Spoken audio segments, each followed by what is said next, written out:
MCA, BCA, BCom computer కోర్సులో 100% placement లభించే ఏకైక డిగ్రీ కాలేజ్ కూకట్పల్లిలోని ఐక్రియేట్ డిగ్రీ కాలేజ్. అధ్యక్ష,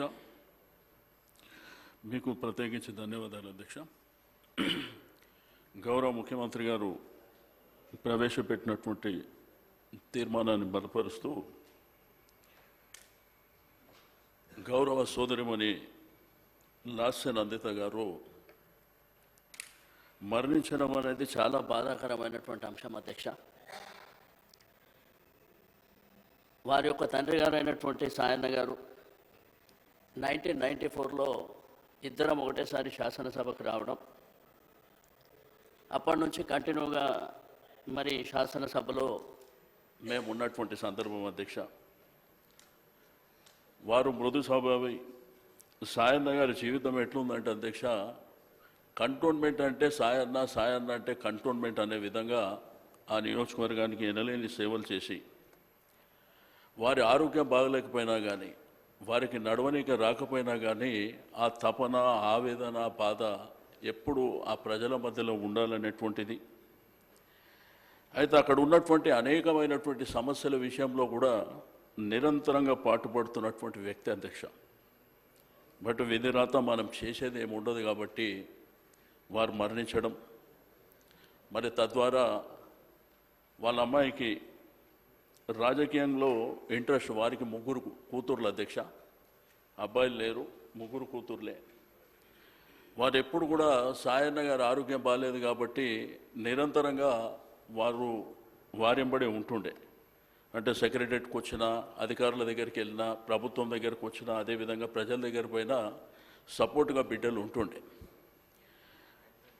బట్ 2016లో మరి వారి అమ్మాయికి కవాడిగూడ కార్పొరేటర్, ఎందుకంటే ఒకప్పుడు దోమలు కూడా అని ఉండే అధ్యక్ష ఆ డివిజన్.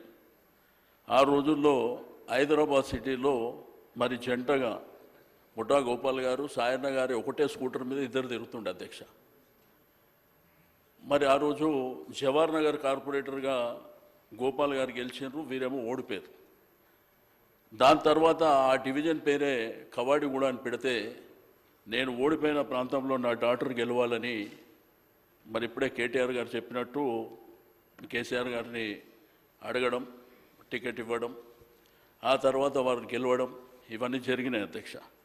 బట్ అనుకోకుండా సాయన్న గారు మరణించిన సందర్భం. బట్ ఆ రోజు ఆ కంటోన్మెంట్ ప్రజల రోదన, ఆ బాధ, ఎందుకంటే వారికి ఆ నియోజకవర్గానికి 30 ఏళ్ళ అనుబంధం ఉంది అధ్యక్ష. ఆ తర్వాత పార్టీ నిర్ణయం తీసుకొని వారి యొక్క అమ్మాయికి టికెట్ ఇవ్వడం. ఆ యొక్క అమ్మాయికి టికెట్ ఇచ్చినప్పుడు ఇన్ఛార్జిగా నేనే ఉన్నా అధ్యక్ష. రెండవది, నేను కంటోన్మెంట్ ఓటర్ని. అంటే నేను ఇన్నిసార్లు 6 సార్లు గెలిచినా కానీ ఓటర్ కంటోన్మెంటే కాబట్టి అక్కడ నిరంతరంగా ఆ అమ్మాయి గెలుపు కోసం పార్టీ ఇచ్చిన ఆదేశాల అనుసారం నిరంతరం, అంటే ఒకవైపున నేను పోటీ చేస్తున్నా, రెండో వైపున అమ్మాయి పోటీ చేస్తున్నప్పటికీ మరి నేను ఆ 2 కాన్స్టిట్యున్సీలు కూడా చూసుకోవడం జరిగింది అధ్యక్ష. బట్ అన్ఫార్చునేట్ ఆ అమ్మాయి గెలిచి 2 మాసాల 20 రోజులు కొత్త ప్రభుత్వం వచ్చిన తర్వాత ఫస్ట్ శాసనసభలో అమ్మాయి ప్రమాణ స్వీకారం చేయడం, మొదటి శాసనసభలో ఇక్కడ ఉండడం మనందరికీ తెలిసిందే.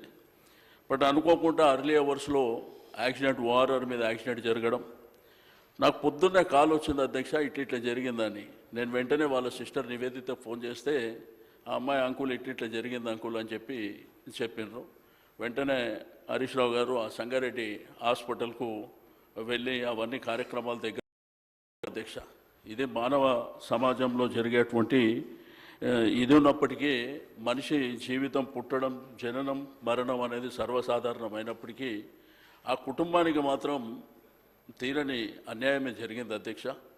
ఎందుకంటే తండ్రిని కోల్పోయినటువంటి 1 సంవత్సరం కాకముందే అమ్మాయి ఎంతో భవిష్యత్తు ఉన్నటువంటి అమ్మాయి, ప్రజా జీవితం, వాళ్ళ కుటుంబమే ప్రజలకు అంకితమైనటువంటి కుటుంబం అధ్యక్ష. బట్ అన్ఫార్చునేట్ ఆ అమ్మాయి కూడా మరణించడం. మరి మరణించిన తర్వాత ఆ కుటుంబాన్ని మరి ఓదార్చేటువంటి ప్రయత్నం జరుగుతుంటే అధ్యక్ష, అది ఎవరికి సాధ్యమవుతలేదు. అంటే ఒకవైపున పార్టీగా కానివ్వండి, రెండోది ప్రజల వైపున కానివ్వండి, ఇప్పటికి కూడా మరి కంట్రోల్ చేయలేనటువంటి పరిస్థితి ఉండడం, మరి ఈరోజు మనం ఈ శాసనసభలో ఆ చిన్న ఏజ్లో ఉన్నటువంటి అమ్మాయి 35 సంవత్సరాల మన బీటెక్ చదువుకున్నటువంటి అమ్మాయి చనిపోయిన విషయం మాట్లాడుకోవడమే బాధాకరమైనటువంటి అంశం అధ్యక్ష. బట్ ఏదేమైనప్పటికీ ఆ భగవంతుడు ఆ కుటుంబానికి ధైర్యాన్ని ఇవ్వాలని చెప్పి నేను ఈ సందర్భంగా తెలియజేస్తూ గౌరవ ముఖ్యమంత్రి గారు ప్రవేశపెట్టినటువంటి తీర్మానాన్ని బలపరుస్తున్నాను అధ్యక్ష.